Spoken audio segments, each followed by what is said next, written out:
Chapter 13, Weyland, Part 2. Cal's point of view. For a moment, everything went into silence. I couldn't hear Annika's voice, or the alarm coming from the bacta tank. I felt cut off, almost as if I was isolated entirely from the world around me. I turned around to see the man from the bacta tank. He was no longer inside, and now stood before me. "What's going on? Where are we?" "I was hoping you would tell me," the man replies. "I guess we are in some sort of trance." "How is this even possible? I don't remember meditating," I reply. "If you don't mind me asking, who are you?" the man asks. "I'm Cal Kestis. Do you mind telling me your name?" "My name is Aiden." "Are you a Jedi?" I reply. "What's left of one, as you can see," he replies. "What did the Empire do to you?" "They experimented on me. Said they needed my blood for some sort of transfusion, but it did far worse. I was tortured during and before the process. I tried to fight back, but as you can see, it cost me my arm. I almost died and was thrown in here." "Yet you survived," I implied. "Only just. But enough about me. Why are you here?" "I'm trying to rebuild the Jedi Order, looking for survivors who are willing to join the cause. If we're going to defeat the Empire, I need all the help I can get." "A word of advice, Cal Kestis. I suggest you go home. Forget all about this, and me. For your sake, and Annika's. There's nothing more we can do. The galaxy is lost, and the Empire has won." "I never said anything about Annika," I reply. "Nothing gets past you, does it?" he adds. I could feel his whole demeanor change in an instant. My vision no longer clouded as the trance began to break. Suddenly back to reality, feeling Annika's arms shake me until my eyes opened. "Cal, are you okay? You were in a trance or something. I couldn't snap you out of it." "Thank you for freeing me, Cal Kestis. I truly am forever in your debt." Annika and I turned around to see Aiden standing before us. I slowly gripped my lightsaber while using my left arm to pull Annika behind me. Now hearing the doors open and the sound of footsteps approaching, I knew we were in trouble now, especially once I saw Kaya rush in with stormtroopers. "I see you found our little Jedi friend," Kaya laughs. "Or should I say dark Jedi?" Of course, this is exactly what they wanted. Annika was right. We fell right into another trap. "This is Aiden, our new and improved weapon. He serves the Empire now." "I serve no one," Aiden replies. Kaya looks at Aiden in disbelief. "What did you just say to me?" "I answer to no one," Aiden replies. "Now it is your turn to suffer, as you have done to me."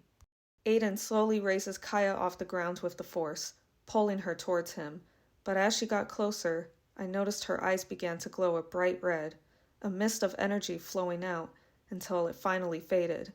Kaya collapsed on the ground, but I knew her life force was gone. "Aiden, what have you done?" Annika exclaimed. "A little technique I like to call force drain. Now that I finally have the ability to steal power and life from others, I'm going to make the Empire pay and avenge my family. You see, Cal Kestis, before I was taken, I had a life in the Jedi Order, just like you." I could feel Annika's hands grip my left arm, but I wasn't going to back down. I slowly gripped my lightsaber with my right hand, already feeling the beam of energy ignite instantly. "Then one day, I fell in love. Yes, I broke the code. I thought it was worth it until the purge came. I tried to save my beloved wife, but it was too late. She was gone, and I was taken prisoner. All because I chose to serve aside. Which is why I will never make that mistake again. This galaxy will begin from scratch once I've taken full control, and the only thing you'll see or know is a world full of darkness." The ceiling above us began to collapse, already masking an escape for Aiden. However, I wasn't going to let him get away. Annika ignited her lightsaber as we chased down Aiden. He was already making his way down towards the TIE fighters. "Don't let him board that TIE fighter," I yell. Annika jumped over Aiden, landing in front of the TIE fighter, while I cornered him. If it's a fight you want, then so be it. Aiden uses the force, prying Annika's lightsaber out of her hands. I barely raise my blade up just in time to save myself from Aiden's attack. The crackling sparks from our sabers turn into a frenzy as Aiden parries against my blade. I swiftly lean back, avoiding his blade, managing to swing upwards. Our blades are now pressed against each other with immense strength. I can feel your energy draining, Cal Kestis, Aiden began. Although I like to believe he was wrong, I did feel my body beginning to cave in rather quickly. I almost didn't have enough strength to keep my blade up. Aiden swiped down roughly at my lightsaber, now knocking it completely out of my grasp. My knees began to buckle, and I collapsed on the ground, unable to move. If you cross me again, it will be your end, he threatened. Even though every ounce of my body was telling me to get back up, I couldn't. I was too drained to even move my fingers. I helplessly watched as Aiden escaped successfully. All because of me. Annika rushed over to me, slowly helping me up. I'm gonna get you out of here, okay? Just hang in there. Time skip. Kid, you did the best you could, Grease reassures.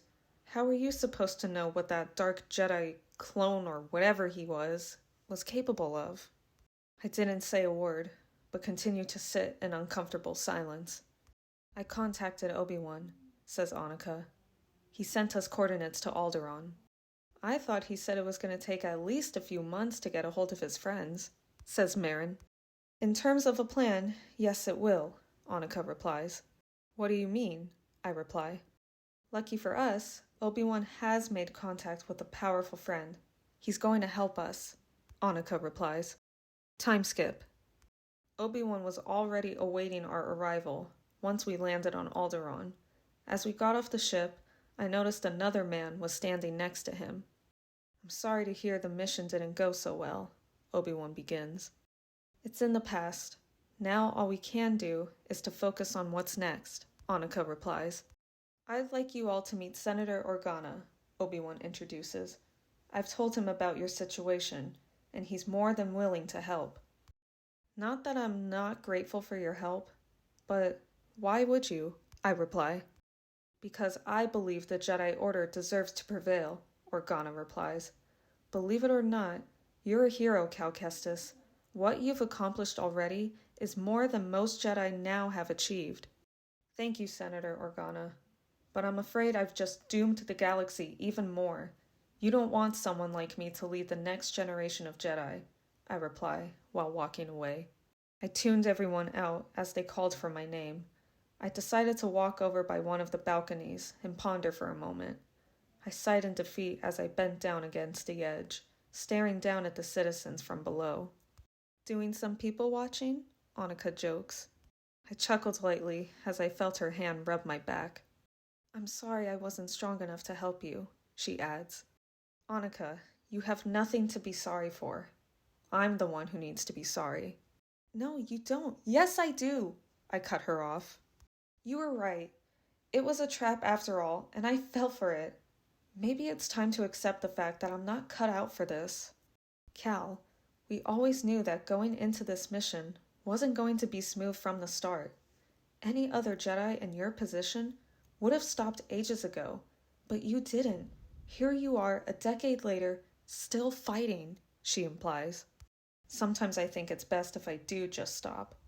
Then the galaxy would truly fall into darkness, she replies. Why do you say that? Because if it wasn't for survivors like you, or Obi-Wan, there wouldn't be hope. You inspire others to stand for what's right. You've inspired me, and continue to. We may have lost the battle, but we didn't lose the war. This fight is far from over, Cal. I believe in you, and so does everyone here. We're gonna stand with you until the very end. We both didn't say another word as we stared down at the city in silence. I finally directed my gaze towards Annika, wrapping my arms around her. I gently laid my head against hers as we looked deeply into each other's eyes. Annika, thank you for everything. When this is all over, I want to live somewhere quiet so we can finally rest, she replies. That sounds perfect. Until then, let's keep it as our motivation, I reply. As we pulled away, we both made our way back to the others. "I assume you've made a decision?" says Senator Organa. "We have. But first, I want to see if my crew is in an agreement." "Your fight is our fight, Cal. We're in this together," says Marin. "I've survived with you crazy kiddos this far. Guess I could keep going for more adventures," says Grease. "Welcome to the Alliance, Cal Kestis," says Senator Organa. "Are you sure you're ready for this?"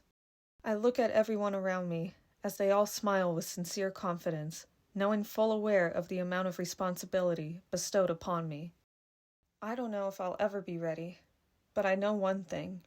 As long as there's still a fighting chance against the Empire, hope will always emerge. Then let's get started, shall we? End of Cal's point of view. Time skip. "Do you have him?" says Emperor Palpatine. "Still intact, of course," Vader responds. "Your work here is done, Lord Vader. I wish to speak with him alone." As Darth Vader left the room, Palpatine made his way inside the Imperial dojo, not even fazed by the unstable Dark Jedi. "I have nothing to say to you," Aiden snaps. "Not even if I had an offer? One that involves great power, more than you can imagine, but also to dispose of Cal Kestis."